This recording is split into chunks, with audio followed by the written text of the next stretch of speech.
C'est un événement intime relevant de la sphère privée, mais face à un manque de réponse, à la demande de diversification de l'offre de soins, à la faible efficacité du système en place, nous devons nous prononcer en tant qu'élus dans le but de contribuer à l'amélioration de notre système de santé, qui constitue un service public. Ce vœu porte ainsi sur la diversification de l'offre de soins autour de la naissance. Les maisons de naissance, dont nous demandons au gouvernement et aux parlementaires de permettre enfin l'expérimentation, sont une offre alternative entre l'accouchement à domicile et en milieu médical. Ces maisons de naissance existent déjà en Suisse, aux États-Unis, au Québec, aux Pays-Bas, en Autriche. Et elles ne concernent au passage nullement l'hôpital public. Au contraire, ce type de structure serait attenante à une structure hospitalière avec laquelle elles auraient passé une convention. Leur existence nécessite donc la présence et la généralisation des hôpitaux. L'hôpital est fait pour soigner, la maison de naissance pour accompagner les grossesses et les naissances non pathologiques.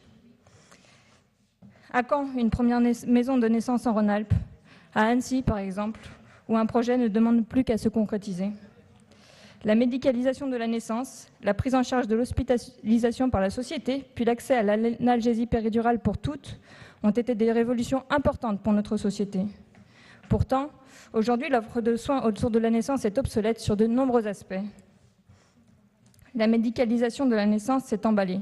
Elle est coûteuse, elle répond mal à la demande des parents et elle peut même être génératrice de complications. Les chiffres parlent. La France fait partie des pays ayant les taux les plus élevés d'hémorragie sévère, d'épisotomie, de césarienne, d'échec des allaitements désirés, des dépressions du postpartum. Et ce n'est pas faute de moyens financiers.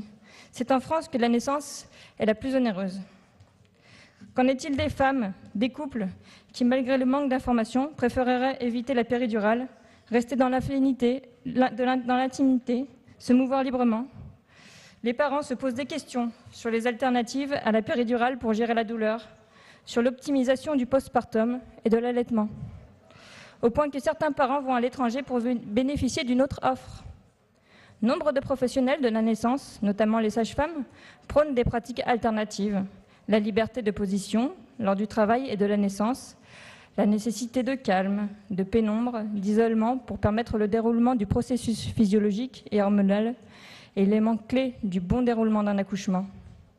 Ces pratiques se heurtent pourtant aujourd'hui trop souvent au protocole hospitalier, à la pratique instaurée, d'où un recours démesuré à la stimulation du travail et à la péridurale.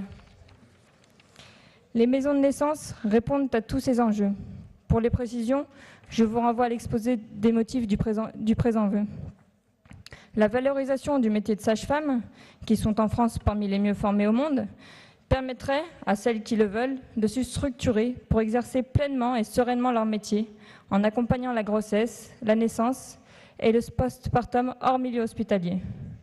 Monsieur le Président, chers collègues, nous vous proposons aujourd'hui de voter ce vœu pour demander au gouvernement et aux parlementaires d'améliorer l'offre de soins autour de la naissance. Nous devons entendre la demande de tous ces parents qui désirent donner la vie autrement, accompagnés par des professionnels dont la compétence n'est plus approuvée. Merci. Sur ce vœu,